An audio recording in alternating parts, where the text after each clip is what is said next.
Well, Fix It Tony here. Today we're going to do spark plugs on a Hemi Ram, pardon the mess, but we're going to go ahead and open our hood here and get started. Not a hard job.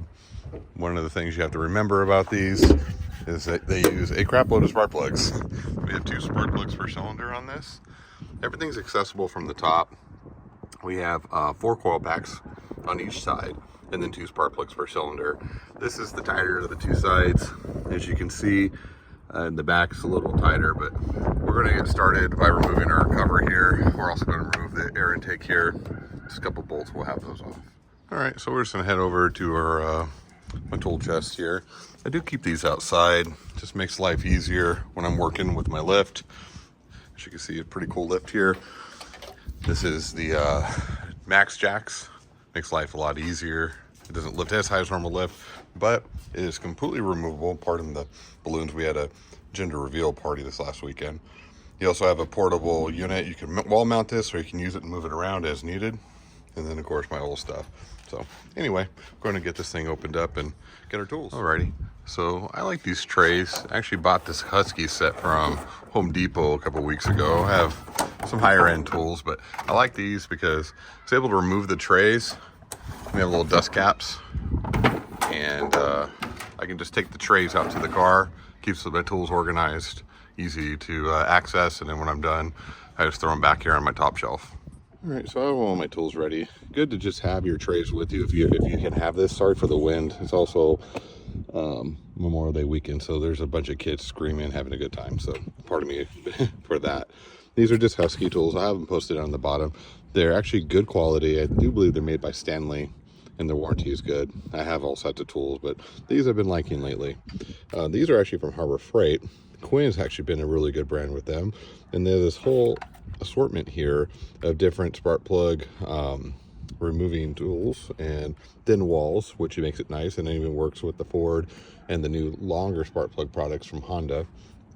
A couple of electric ratchets. These are not necessary, just makes it faster. Our spark plugs, we got these from AutoZone actually. Their coupon's actually really good. It's usually 20% off if you buy online. If you can wait, you get a better deal. These are our code here that will fit the Ram. This is a 2017 model, but this works from 2013 through the last generation of the Ram, which is this year, 2023 or 2024. And then we have some dielectric grease, and this is just for the boots. Not everybody does this. I recommend doing this because those boots get brittle. They get harder to remove after every spark plug removal. This just keeps it lubricated and also prevents them from getting stuck on there. So with that, we'll get started. So we'll remove the 4 tabs, one here, here, here, and right back here. And then we're going to squeeze this for the air temperature intake. That comes right off. And then we have an 8mm we can just squeeze in there. You can use a screwdriver, or you can do it this way. Just loosen it up enough, and now we can pull off the air intake. Always a good idea when you're working is to go ahead and stuff something in your throttle body, just so you don't have, some dust, dirt, or maybe even that lost 10mm get in there. Anyway, we're gonna go and pull this cover off. It just pulls right off, no biggie there, and then we're gonna pull it out. And we'll set it aside. Again, try to put it somewhere where you're not gonna be walking, because most of the time you'll end up stepping on that, and then you'll have serious problems trying to find a new one. So now we have our coil packs exposed. And these just have 10mm on them, and then we have these little tabs. You just squeeze them, they pull right off. There's nothing complicated. So we're gonna go ahead and squeeze all 4 of these off. Take each has 2 bolts. We'll pull each of those off and start pulling these out. I did want to make the point, as we're removing these and putting them to the side, one is try not to let these bolts get away from you. This one's probably going to be the hardest just because of this right here. But when we remove these, and we can use a little trim removal tool, pop that out and move this out of the way if you need to, but I'm going to be able to get in there. I just need 2 hands. But as you're orienting them on the floor, you want to make sure they're in the order that they came out, so you can put them back in the same order. Also, you can see they did put some grease in there, and that makes these coming out a lot easier. Alrighty, so a couple things to note. The rear one's the most difficult. We do have to remove this bracket here, this little plastic doohickey. They're made out of plastic, and again, I barely touched it, the thing broke off. So I'll just use a zip tie to re-secure that back like that. You'll also see the hoses, I've moved them up here. They were down below this, and there's a holder here. You just want to slip the screwdriver right in there, and that pops right off. And then you can pull the heater core hoses up and out of the way, so they're not in the way when you're trying to do this. And then you can easily pull out your coil pack, no problem. Also, something neat about these coil packs is that they allow you to screw the screw in a little bit, and it will hold in there. So it makes the reinstallation a little bit easier. Also, keeping track of your hardware a little bit easier. So we'll start pulling some plugs now. Now it's important to get the right plug, because these iridium plugs, these laser iridiums, are very expensive for one, and for two, you cannot re-gap them. So you need to get the proper gap right from the provider. So if you go to AutoZone or you go to the dealer, you got to make sure you get, of course, the correct one. And then we're going to tighten them down, give them a 1/16 and then a 1/2 to 2/3. And what that's going to do is this crush washer on here, it's going to put enough torque on there to put it exactly the way it needs to be. So we're going to start pulling the plugs and get these new ones in. So I do really like this Quinn tool. You do get the adjustable head, swivel head that's included, and then you get your extensions, and these extensions are nice because they have a pull collar for pulling them loose, so they stay locked on. So you don't have that problem you generally have if the plug's in there a little bit or gets caught. It won't pull off unless you pull this collar. So it really makes it a much easier job. So it's always important to use a ratchet to break them loose. Once they're broken loose, you can go to an electric ratchet. Also, the engine needs to have cooled for at least 12 hours. You'd never want to take spark plugs out of an aluminum head when they're hot, because they will take threads with them half the time, and then your job goes from easy spark plugs to actually total engine rebuild. So we have our first full plug pulled out. As you can see, whether it says Mopar from the dealer or not, these are NGK plugs, the iridium plugs. And we'll compare our part number here to make sure it's going to match the part number on the new plug we have, which we absolutely match. So we're 100% okay there. We're going to look at the wear and tear on this. This has 120,000 miles on it. It looks very good. No sign of oil consumption, no deposits. It's a nice light brown, a little bit of buildup right there. That's generally from the additives from the field out here in California. The only concern right here is the porcelain. Again, this is where they generally start to fail, as you get a little blow by the porcelain where the metal meets. But we also can see here that our gap has opened up a little bit. We'll compare the two to each other. We'll see if we can get in close enough here. And if my camera was going to cooperate and the wind stops blowing for 2 seconds, probably not going to have either one of those, but you can see the gap has opened up on the old plug, and that's really why we want to replace these at the recommended 100,000, 120. If you're doing a lot of highway, you can go a little bit longer because you're not doing as many revolutions, but a lot of city driving, you definitely want to do 100,000 miles. So we'll get started and start putting the new plugs in. Another quick note while you're getting the right plug here is you cannot adjust iridium plugs. You cannot put a gapper in here where you will damage the surface. So make sure you get the correct plug. When starting the plugs, we're just going to drop them in. Got 1, 2, we're getting the first cylinder here done. Always, always, always start by hand. Never ever put a tool to this and do it. You will deeply regret it. And then we're going to give it a nice firm tighten to about 1/16, and then go back to it, do between a 1/2, just about a 1/2 turn. And what it's going to do is set that crush washer. So that one's nice and firm. Again, we're not using electric power tools to do this because we want to make sure that we get a nice seating surface and we don't damage the plug and we don't seize it in there for next time. So once they're in firm, we're going to give them a 1/2 turn, a little bit more than that, and they'll seat the crush washer, and we can move on to the next one. Okay, so just to reiterate, we put them in there hand tight. We're going to put the ratchet on them. We're going to feel it get firm. Right there, it's firm. So we're going to give it another 1/2 turn. So there's about a 1/4 right here. 1/4, 2/4. You'll feel it seat. And when it seats, you're good. Do not over torque these. Do not under torque them. You will feel when it sits. So once it gets a little firm here, 1/2 turn. All right, so we got these all done. Just a quick note.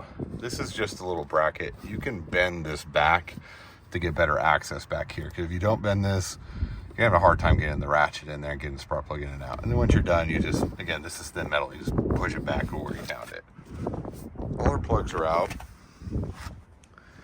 Wear and tear is about the same across the board here. Nothing's really standing out. They all have the same dark side, which means the way they're oriented when they're in there. They're not indexed, of course. So everything looks good. Same wear and tear, nothing to speak about here. So we're going to go ahead and add some Permatex grease to the base of each of these spark plug coils, the boots, and then we'll get these reinstalled and then get ready on the next side. And for those who have the air suspension, I totally forgot about this. It makes life so much easier for reaching over the engine bay. My particular truck does have the air suspension. You give a double click here and the suspension will actually drop about 3 inches. As you can see, it starts to squat here. And the beauty of this squat is now reaching into the engine bay is so much easier. And I just realized I didn't do that till right now. But again, if you had the air suspension, it does make this easier.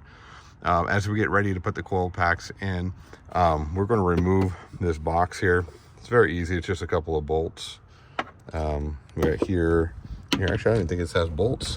I think this thing just pulls out. So we're going to go ahead and pull this out here, and that's going to allow us to stand and sit in this area as we work on that side over there.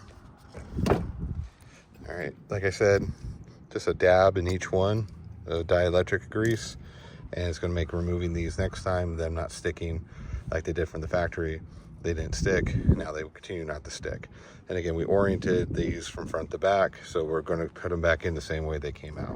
Okay, so we're just going to start the threads on here. So I'm using the electric ratchet to go ahead and put these in. So we'll start them, make sure they're all started by hand, and then we're at 8 to 10 foot-pounds. Do not over torque these bolts, they will break.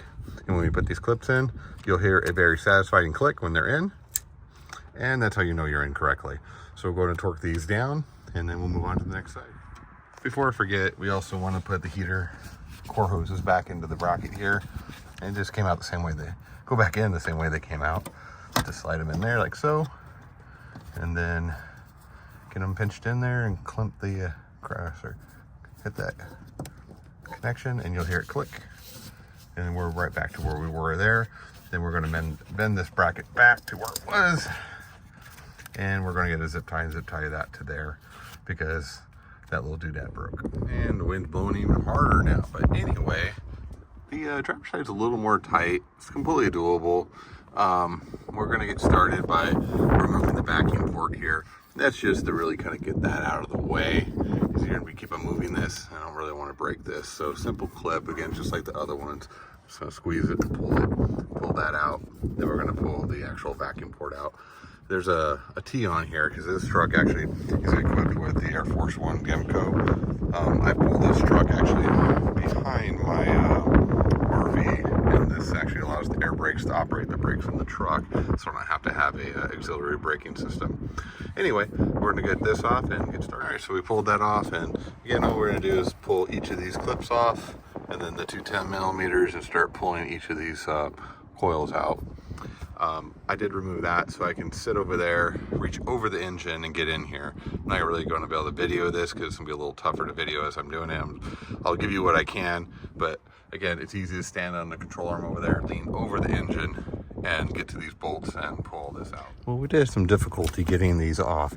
I did use these pliers I got from Harbor Freight, and these are for hose clamps, but they also work for getting in here and pinching these. They put this harness right up against this. It makes it very difficult to get that one out. And maybe there's a bunch of heat that associates over here.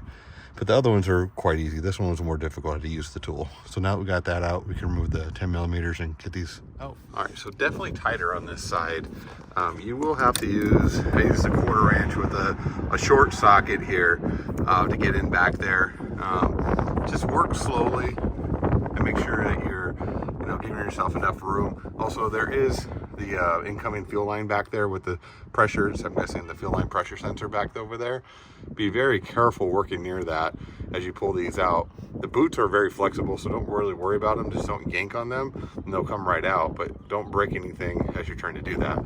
So we got our coils out. We're gonna start working on getting our plugs. All right, so we got the entire driver's side off. 5 out of 10 getting the passenger side off. Probably 7 out of 10 trying to get these driver side off. It is tight over there.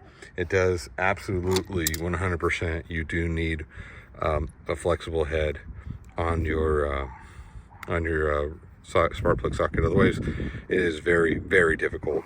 I do highly recommend this Quinn kit. This comes with everything you need, and it's going to work, and you can use it on multiple projects. It's only like 40 bucks when it's on sale. Super cheap, makes life a lot easier, especially with these extensions that lock. Again, you have to pull the collar to get them to release. When you don't have this, sometimes you'll pull it out and the spark plug removal socket will be stuck in the hole. So this is a must. So good investment, definitely recommend. Our spark plugs, again, look fantastic, no issues. Just the same old problem of we're getting a little bit of blow by the porcelain, which is the #1 failure point on these. So these are all good. All the new ones are in. You can tell from my filthy hands that this was an exciting time to get these in here.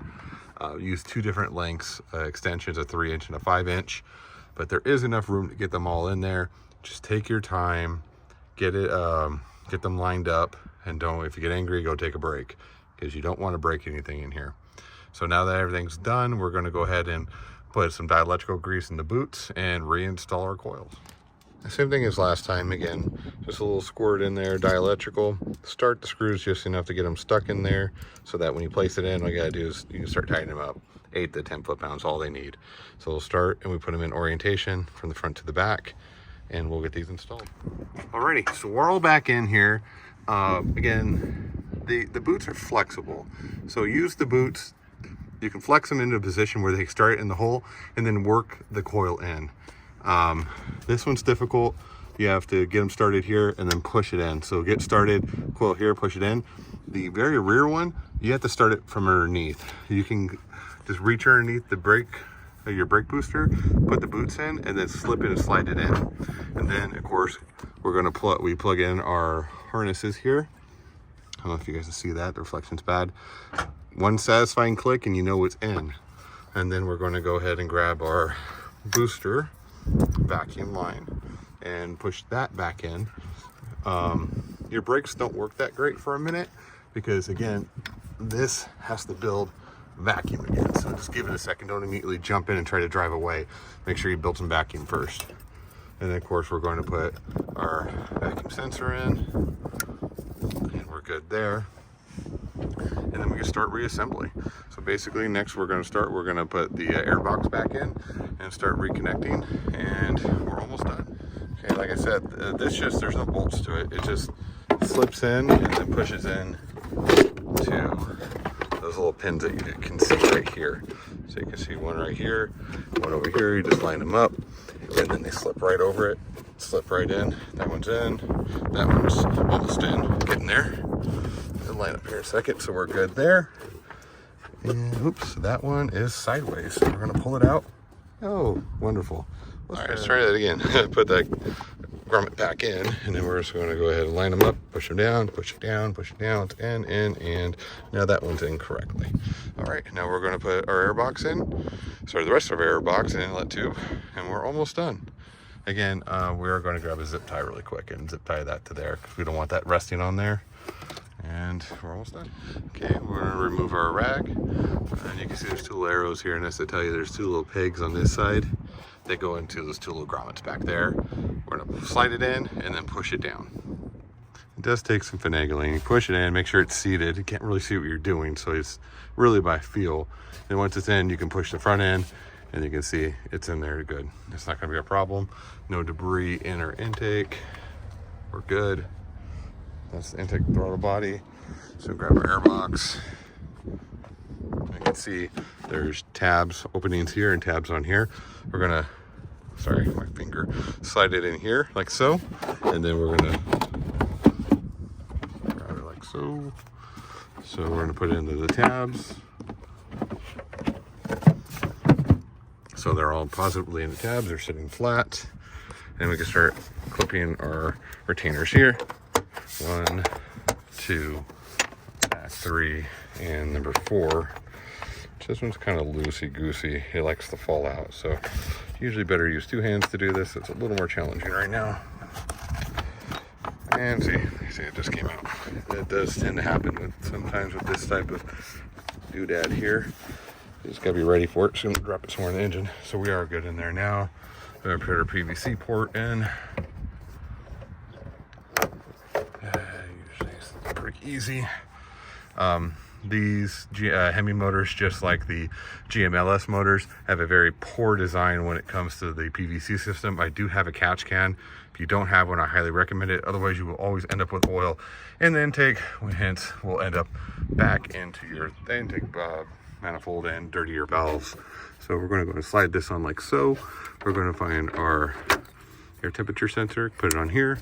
Then we have an 8mm. We'll tighten that down, and we're just about done. All right, we tightened our 8mm. We're good. We'll do a quick safety, and again, we just review everything we did. So we want to make sure we put those heater hoses back on. We put the zip tie on there. Make sure everything's tight and doesn't look loose. No issues. Sometimes it's best to get a second set of eyes if this is your first time, and just re-go through everything you did to make sure you reattached and rebolted everything back down. So now we are ready for our startup. I do have a check engine light on. That's we have an evaporative leak, but that's a dealer issue that they're going to have to deal with. They took my bed off and probably broke the evaporative line. My wife, in the sister video, and you'll see the link down below here, she actually did the cabin air filter. She has her own channel, so if you want to check that out, go ahead and click on that link and subscribe. Lots of cool content over there. Close that up, start her up, and she sounds good. Again, the brake pedal was a little squishy starting, and then remember I warned you about that. So everything looks good.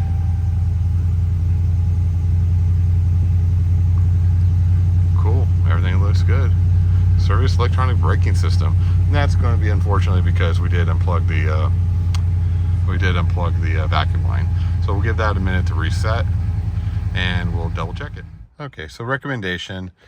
If you do not have a good code reader, do not pull the vacuum port on your booster, because it will throw a code that a normal reader cannot handle.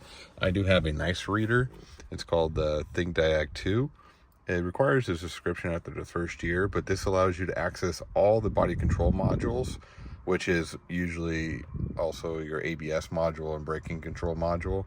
And if you don't have the ability to reset those, or maybe leave your battery unplugged for a while, I'm not really sure how to do it without this, you will retain to get that light, and your brake performance light will be on. You don't want that, obviously, but we went ahead and fixed that situation. We started her up. We have no lights now.